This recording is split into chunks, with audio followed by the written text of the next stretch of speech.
And when we heard that they had been actually fighting in Massachusetts,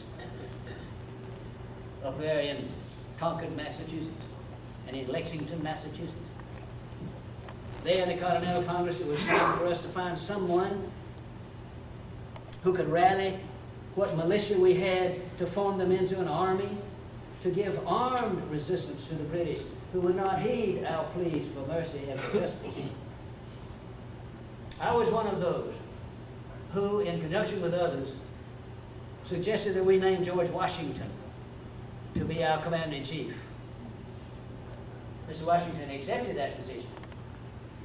And as you will remember, he was our commander-in-chief throughout the war.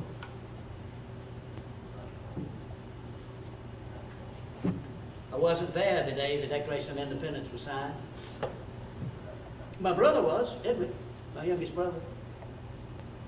Other people were friends of mine. I heard about it when I was in Charlestown.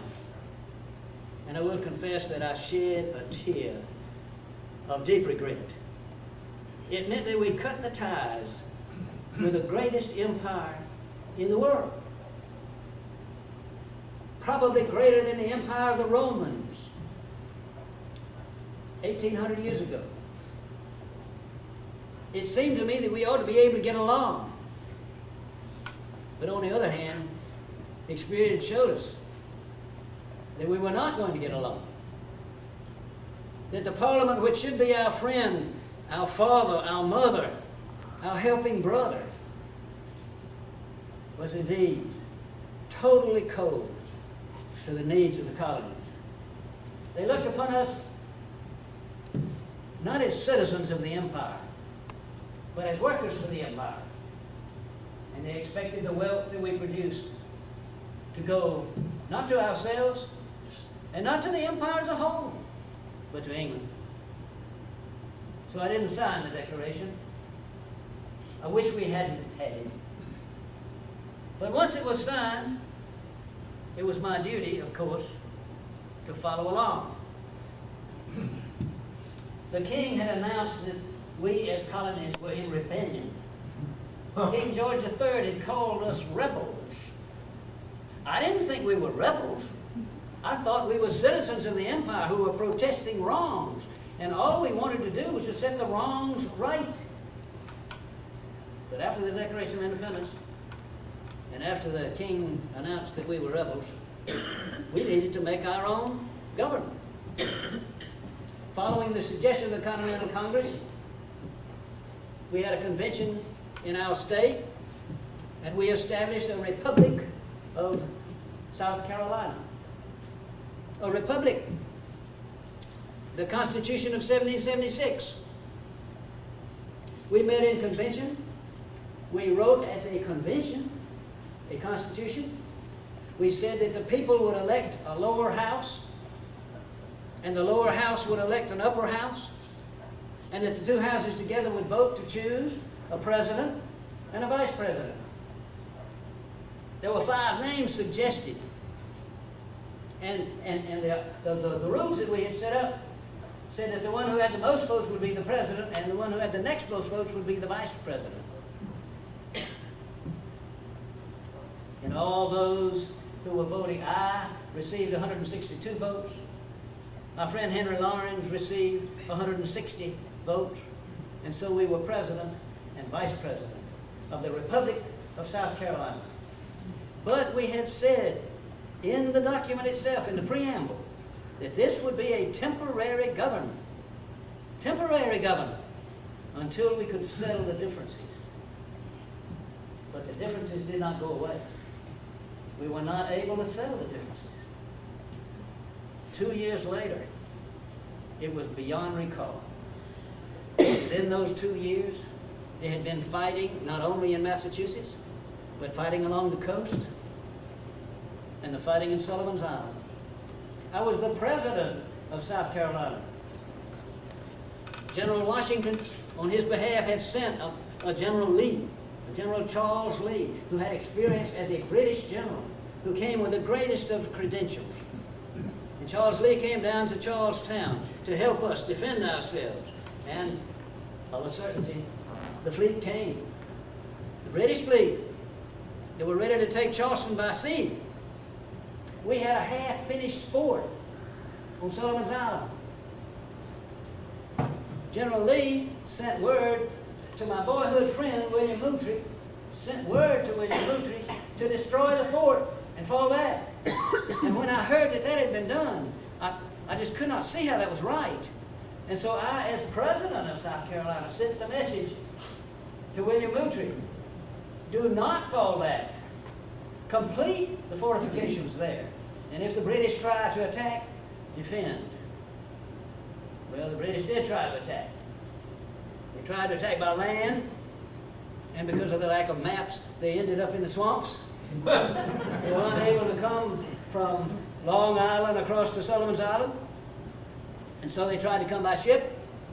They tried to bombard the fort. They did bombard the fort, but the fort stood. And the fort returned fire and damaged several of the British ships and sank one. The young man who commanded the artillery was a young farmer whose name was Francis Marion. And he commanded that artillery with great skill, conserving his ammunition and finding excellent aim.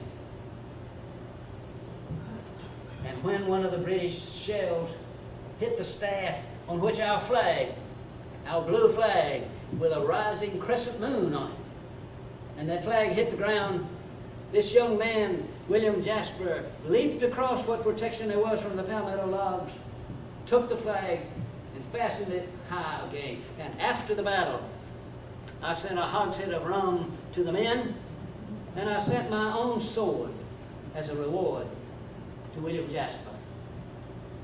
And it was a disappointment when, but a few weeks later, William Jasper, now a sergeant, was killed in fighting in Savannah.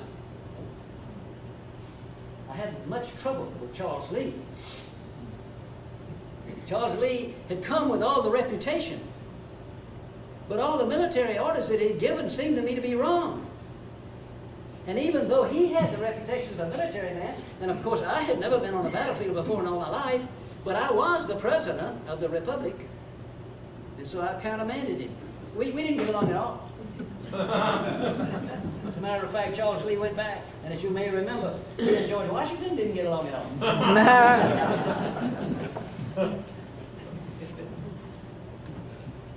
In 1778, that is, after 2 years as the president of the Republic of South Carolina, we realized that independence was a fact.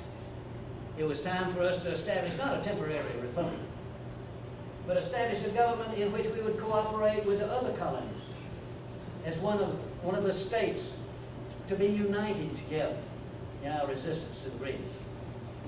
So in 1778, the legislature that had been created by the Constitution of 1776 wrote a constitution in which they established us as a state and created the office of governor. I pondered over that. As a lawyer, I realized that the legislature has no right to write a constitution. It takes a convention of the people. It's not that the people's representatives who are elected to act on all measures affecting the state. Constitutions have to be written by conventions who are elected for the sole purpose of writing a constitution. And even though I was the president of the Republic, I found that I needed to veto and challenge. There was no veto available. And so when I addressed the legislature, and I said to them, you are the provincial Congress. You are not a constitutional convention. And since I cannot stop you any other way, I offer my resignation. And it stunned them. They turned to Arthur Middleton. And Arthur decided that he would not accept the job as president or as governor of the new state. And then they turned to Rollins Lowndes, and Mr. Lowndes accepted. I went back. As a matter of fact, I came back to this very house. Elizabeth and I had built this house. on Broad Street, number 116. The best house on Broad Street in Charleston. I resumed my practice of law. It was almost more than I could handle. As my friend Henry Lawrence was at work at 5 a.m. every day, so was I at work at 5 a.m. every day. I did a great amount of work. I piled up a great amount of credits. Not money, credits. And with those credits, I bought a good bit of land. As a matter of fact, at the height, I owned 173,000 acres of South Carolina land. A good bit of it around. I owned 29 lots in Charleston City. The rest of it scattered throughout the low country, but also some land up in the 96 district. We anticipated the expansion of the state. Well, I knew it from the start. Mr. Lowndes was a vacillator. He never could quite make up his mind, and particularly in crises, Rollins Lowndes just never knew what to do. And after he had stumbled along as the governor of the state for 11 months, he resigned. We had a new election. Altogether, in the combined houses, there were 163 votes. And I received 154 votes. And so I became the governor of South Carolina. 1778. 1778. And you wanted to talk about 1780. It came quickly. It was the worst year for the colony of South Carolina, for the Republic of South Carolina, and for the state of South Carolina. In May, despite the fact that General Washington had sent us a new leader, a better leader than Lee, in my opinion, but who was not better, in my opinion. His name was Benjamin Lincoln, a big man from Massachusetts, a man who in battle had already been wounded, and he limped on his left leg. He had been on the battlefield. His courage was not questioned. His bravery was not an issue. What was an issue was the fact that he had his ideas about the military, but he listened too much to the non-military people, to the social leaders of Charlestown. And when the British came, not by sea this time, but by landing south of Charleston and moving from island to island in amphibious landings, moving up from Hilton Head and moving across to get into Charlestown itself. They were also coming from the west, overland. Time ran short. General Lincoln finally said he thought we ought to abandon Charleston, move into the interior, and to have our defense rather than being cooped up in a port city. But when that word got out, the people of Charlestown insisted that he stay and fight and save the city. Altogether, we could muster maybe as many as 4,000 men. Most of these were farmers who had come as militia, not as trained soldiers. So General Lincoln had only about 2,000. But against that 4,000, the British had at least 9,000. And they had the powerful guns that were on ship. They bombarded us from sea as they advanced by land. My own house was hit, there on Broad Street. We ran out of food. We ran out of food for the soldiers, but also for the civilians. I finally had to sign the order, hated to do it, I signed the order that said that the Army could go into a private house and take what food or supplies were available within the private houses. It was a desperate situation. And then, in 1780, just as the last opportunities for flight were closing, General Lincoln suggested that I, as the governor of the state, leave Charlestown. Well, I thought that the governor of the state should not be captured by the enemy. But I also did not want to leave what looked to me like a hopeless situation. Of course, facing perhaps imprisonment as a captive of the enemy. And so I refused to leave at first until he was able to find his other commanders. And he drafted a letter and had them all sign it, pleading with me to leave Charlestown and to carry on the government in the rest of the state of South Carolina. Faced with such an appeal, I agreed to go. Only 4 of us went. We slipped through the lines. We were fortunate not to be captured. One of those who went was my brother Edward. Others, one Pinckney, one Eugene, and the 2 of us Rutledges. And then, almost for the next 2 years, I was on the move. At first I came to Orangeburg, second city in the province. And I thought, surely I could organize things in Orangeburg. Well, the people came out. But there was great resistance for folks in South Carolina who, facing the danger of the British government's forces, realized that South Carolina is a colony, fighting almost by itself. No help from North Carolina, no help from Virginia, no help from New York, no help from Massachusetts. Fighting against the greatest government in the world with a powerful fleet and a just as powerful an army.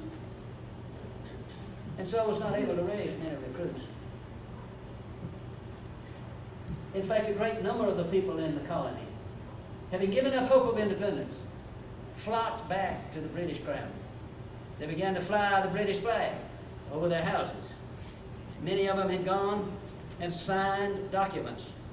Those who had been captured in Charlestown, when finally that city fell, many of them signed paroles to say that they would not fight again.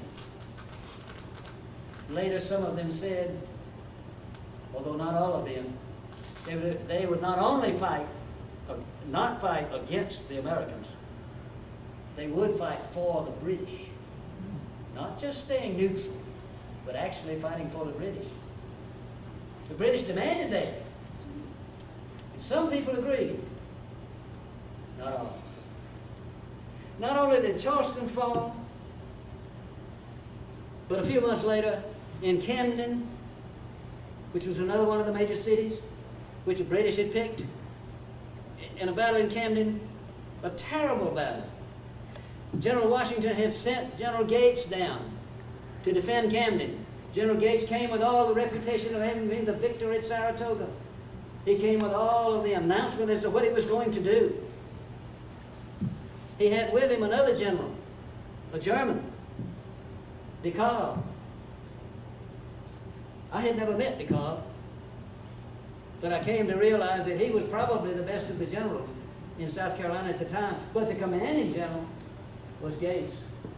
And in a terrible battle in August of this crucial year, 1780,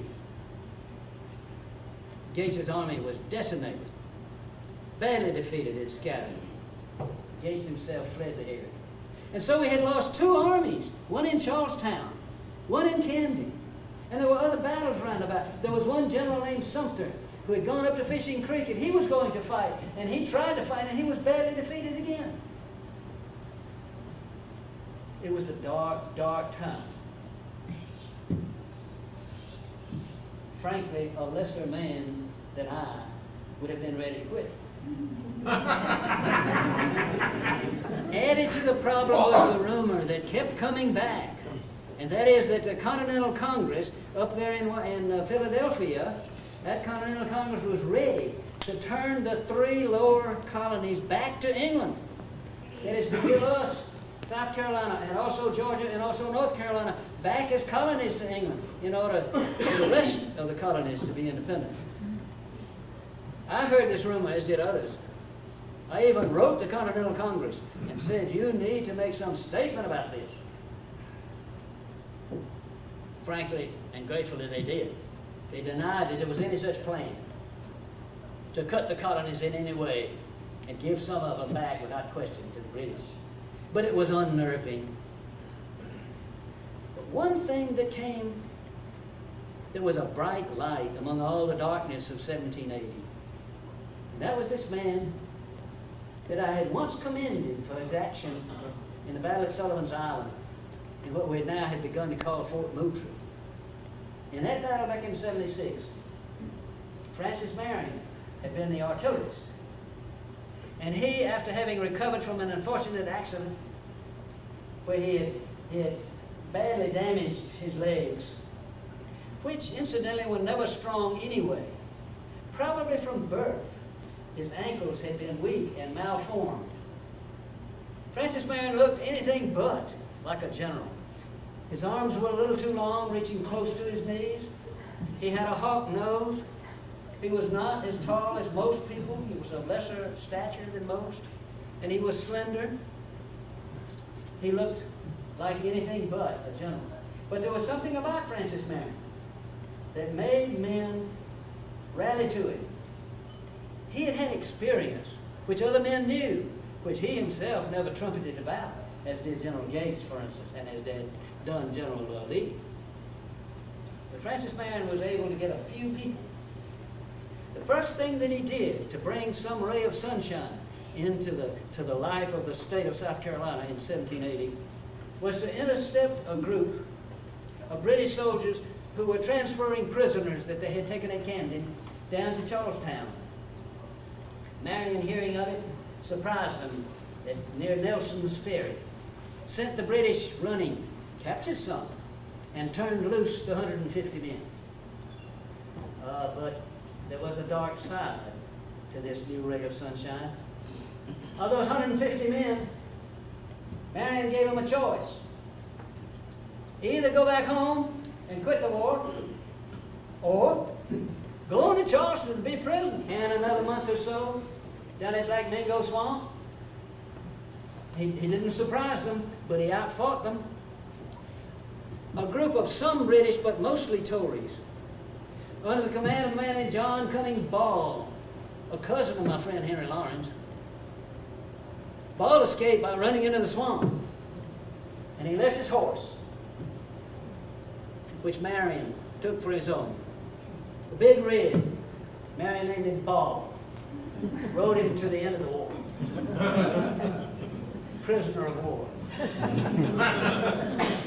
Marion never had any men, but you know, he was not really an army man. He never had any real training as an army man. The same thing was true of Thomas Sumter, who, because his own house had been destroyed, took it personally and began to fight back. Sumter didn't win many battles, but he fought them, and he kept the British nervous. Marion won more battles, but they were always small. Marion never had really more than 50 men or so, and occasionally when the time was ripe and he had sent out commands and pleas for men to join him, maybe he would get up to 100, maybe even 150, not much more ever. And he would hit and run. That's the only way we could beat the British, but that's the way we beat them. All the way through 1780. So that at the end of 1780, while the job was not yet done, things looked very, very good for South Carolina. As a matter of fact, early in 1781, Marion went on at Fort Watson, captured Fort Watson, at Fort Mott, and again later with the help of a new general from the north, General Nathaniel Greene, the third general that George Washington sent to us. And with that third general, we won at Eutaw Springs. Not a wonderful victory at Eutaw Springs, but a victory, a clear victory. Shortly after that wonderful year of 1780, the British now, instead of dominating Charlestown, Camden, and even 96, now they had withdrawn.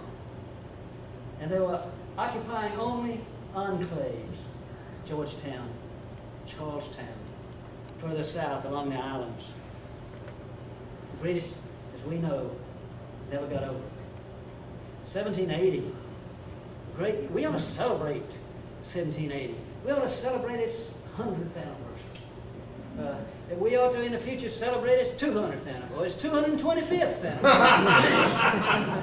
This is when South Carolina did their share. Not only along the coast, but up at Cowpens, and later at Kings Mountain. And the British were gone, except around Charleston. It was 2 years from the time that the legislature had given me absolute power. They passed a resolution back there in 1780 that said that I would have the power to give any orders in South Carolina except to take the life of a citizen without a fair trial. I never did try to take the life of a citizen without a fair trial. I did order some trial. And I did try to answer the British in their own way. On one occasion, I even suggested, because of the horrendous things, the inhuman things that the British were transparently doing to our people, I did order that it would be possible to hang a British officer who was a prisoner for every house that was burned. It sometimes happened. It sometimes happened. Finally, late in 82, we were able to have a legislative meeting. We decided to meet in Jacksonboro, not far from Charlestown. We couldn't meet in Charlestown, the British were still there. But we met there in Jacksonboro, and with some more fighting, and with the fact that the British were losing now up around Boston and New York and the rest of America, and the fact that they grew tired of the war, we were finally able to make arrangements for the British to abandon Charlestown. They were able to take with them some of the loyalists who had fought with the British and all the loyalist belongings. It took 300 British ships to take away the Tories that wanted to leave South Carolina. 300 ships. There were over 4,000 Tories who left. But now, South Carolina was a free and independent state. Some Tories stayed. And we decided that we needed to punish those Tories for what they had done during the war. Because some Tories had left, we confiscated some of the plantation. As a matter of fact, we confiscated 237 by name and another 250 by category. The state now owned all this land. It was the way we paid a good many soldiers, by giving them the land. We didn't confiscate everybody's estate. We amherst some, as much as 12% of their total worth. 47 by name, 47. And about another 50 by category. And in this way, we tried to say, if the war was over, the debts are settled. We also had to pass a law to give debt relief to those who had piled up debts during the wartime. And we passed one law that protected the soldiers, the general officers, in case they had committed some sort of crime during the war in the name of the war. General Sumter was delighted at that. General Sumter needed protection. I never had liked him. But he was in the field. Men were following him. And he had accomplishments. And so I had promoted him as a general. I had promoted him before I promoted Francis Marion, which caused a little problem between the two of them. Francis Marion didn't like Thomas Sumter either. Francis Marion didn't want to obey Thomas Sumter's orders, which Thomas Sumter was wont to give. We had difficulties settling, but we did. I returned to Charlestown. I served out my term as governor. I was unable to succeed myself after the 2 years. One of my friends, John Matthews, was elected as the governor. I was pleased. I later entered the lower house, elected from Charlestown. I also went back to practicing law. What's more, I made a lot of money on paper, but I owed a lot of money on paper. I was even sued by people in Charlestown to collect the debts that I owed them. It was an embarrassing situation. embarrassing. But the Articles of Confederation that we were living under as a government didn't protect us. It was obvious we needed a better government than we were having, with each individual state being individual, with its sovereignty intact. And so when a convention was called in 1787 to amend the Articles, that's what it said, amend the Articles, in South Carolina, we elected 5 persons to go to Philadelphia to this convention to amend the Articles. I was one of those elected. So was my brother Edward. Arthur Middleton was elected. Thomas Ledge was elected. And my friend Henry Laurens was elected. Henry, unfortunately, as he was on a diplomatic mission, had been captured at sea and had spent time in the Tower of London. So when the Constitution was finally written by this organization that was supposed to only amend the Articles, but presumed to write a new Constitution, Henry was not there to sign.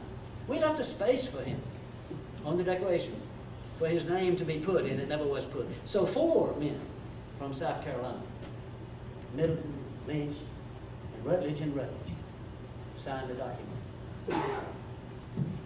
I was pleased to be very effective in that Constitutional Convention. I helped calm things, but I helped make sure that the Southern interests were protected. Charles Pinckney, who was also concerned, Charles Pinckney, who was also there, made suggestions about the Constitution. We finally got it done. We were satisfied now. We were now the United States. And the United States was promoting people. My name was suggested as a possible vice president, along with George Washington, whom everybody chose to be the president. Alas, there was a backstage politicking in Philadelphia and throughout the states. And it was suggested that since Washington was a Southerner, Virginia counted as one of the Southern colonies, now states, they needed someone from the North. And so the job of vice president went to John Adams. And so I said to my friend George Washington, reminding him that I was one of those who had him appointed as commander-in-chief in the first place a few years before, I suggested to him that I might enjoy being the Chief Justice of the United States Court. But alas, that had to go to a man from a middle state. And so they took John Jay for that. So I returned to South Carolina. I tried to pick up my life. My mother was still alive. We were living in this very house, 116 Broad Street. It had been damaged because British had lived here during the war, but my mother had been allowed to live in that house too. General Leslie, the British leader, had been kind to my mother. On the first occasion, when she came into the house where he had already taken it over, he offered her tea and she refused. He offered her wine and she refused. He offered her cognac and she accepted.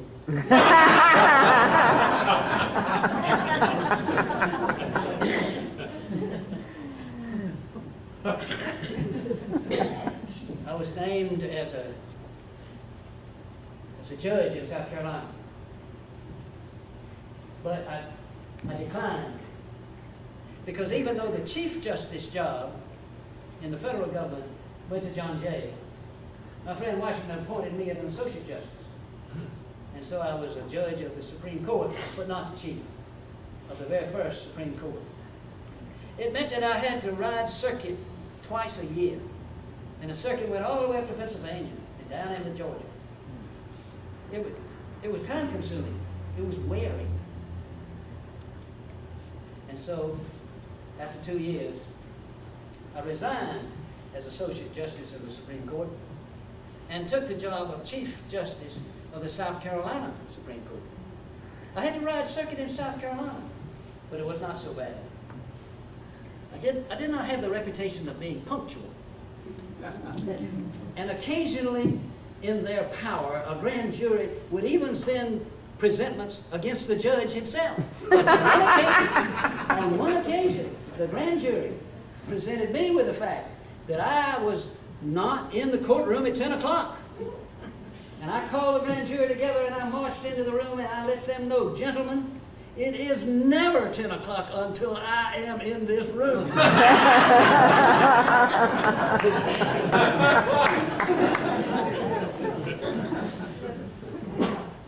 But my health began to fail. My mother and my wife died the same year, 1792. My mother died first, and my wife was not ill,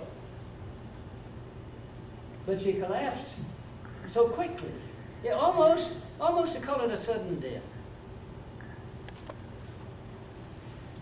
And those who had been my creditors in the past began to press upon me for payment. And it bothered me, it worried me. I couldn't sleep. I was unable to pay. I began to sell off my lands. And finally, my son, John, and my brother, Edward, came to me and made me sign a paper which gave them power of attorney over my holdings. And I grew sicker and sicker.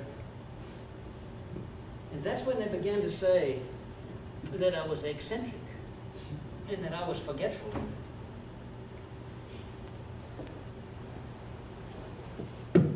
For 3 years after my wife died, I lived alone, taken care of by house servant and slave. And then in 1795, in a bit of depression, I waded out into the Ashley River until it was over my head, and I intended to stay there. People along the shore saw they were black. They fished me out of the river. They carried me to James Blake's house, and James and his family nursed me back to health. I found that I didn't have many lands left. And I didn't have any law practice anymore. And I found that I couldn't remember. Sometimes I couldn't remember John Jr.'s name. And I grew weaker and weaker. And I have lived in my memories. They're wonderful memories. 1780, among the others, is what you came to talk about.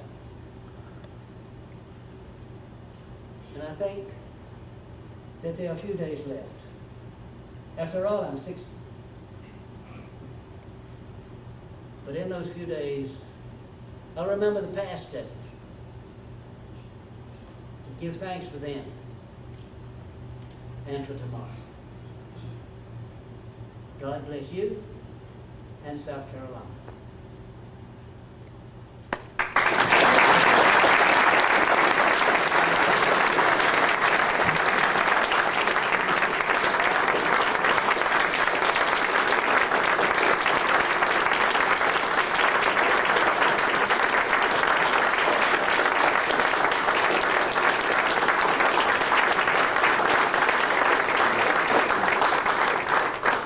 Mr. President, sir, there are people here that fought with us during the Revolution who have ridden from Georgia and even Massachusetts to be with you and hear you tonight.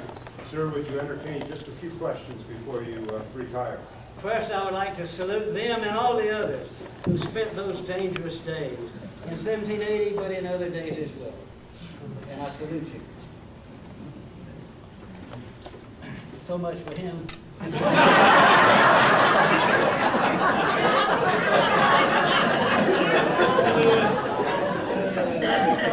anybody has a question they think I can answer. We have one question over here, Dr. Well, I'll Smith. make sure I can answer it. Yeah, I'm sure you can, sir, since it concerns you personally and immediately. All right. Before Charleston fell, there was another assault on the city a year earlier. Yes? At that moment, it appeared Charleston would fall, and you sent a message to the British commander offering to withdraw South Carolina from the war and remain neutral for the remainder of the war if they just leave Charleston alone. Yes. They were well trained, and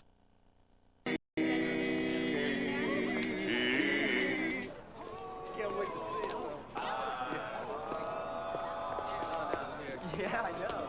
It doesn't stop, does it? Never heard of it. I like absinthe. Here we go, sir. Taxi!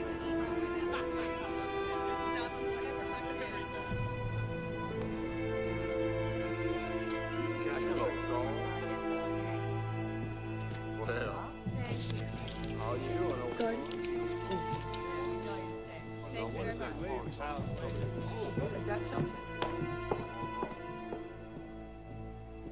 Well, we can give them the Lafitte room, which is up front of the building. Can I help you? I'm looking for Jonathan Devereaux. Mr. Devereaux's out right now. He'll be back tonight for the party. Well, is Maddie here? I don't believe I know you, ma'am. Maybe you'd like to leave a message. Down by the dock. Yeah.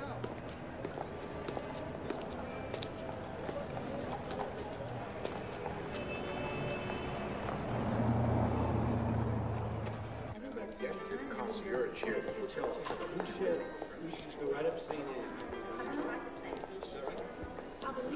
It's certainly a pleasure having you stay with us here at the Montanoni, Mrs. Scratch. There. My suite has a view. Your room has a lovely view of the Mississippi, Mrs. Scratch. And I need a masseuse. I'll send Jerome right up.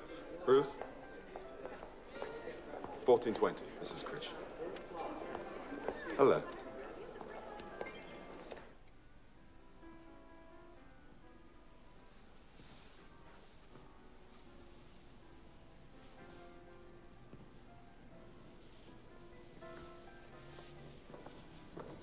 I'm sorry, are you lost? No, actually, I'm found. I just had an hour with Jerome. Oh, Jerome.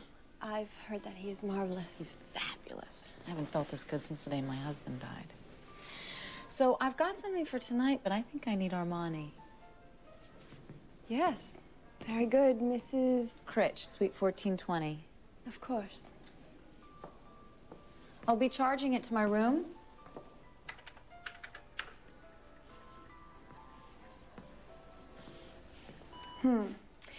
Now, Mrs. Critch, I would say that you are a size 4? A 2. Of course.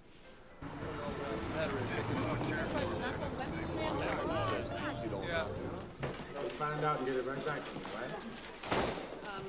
I'm saying anybody. There's a guy waiting for you.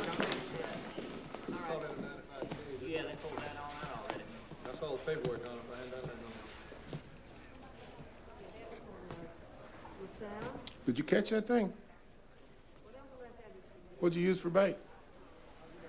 I caught that big bucket mouth son of a bitch off an old rebel lure my daddy left me. Of course, there's buzz bombs, poppers, jigs, all kinds of things work back in these waters. I'm Jim Mango. Travis Lehman, Washington Department of Corrections. What can I do for you? Who's this? That's somebody I'm looking for. Pretty girl? Oh, yeah, she's very pretty for a convicted murderer. Mr. Lehman, I'd love to be able to help you, sir. No, I don't want you guys to go any trouble. I can handle matters. I just came down as a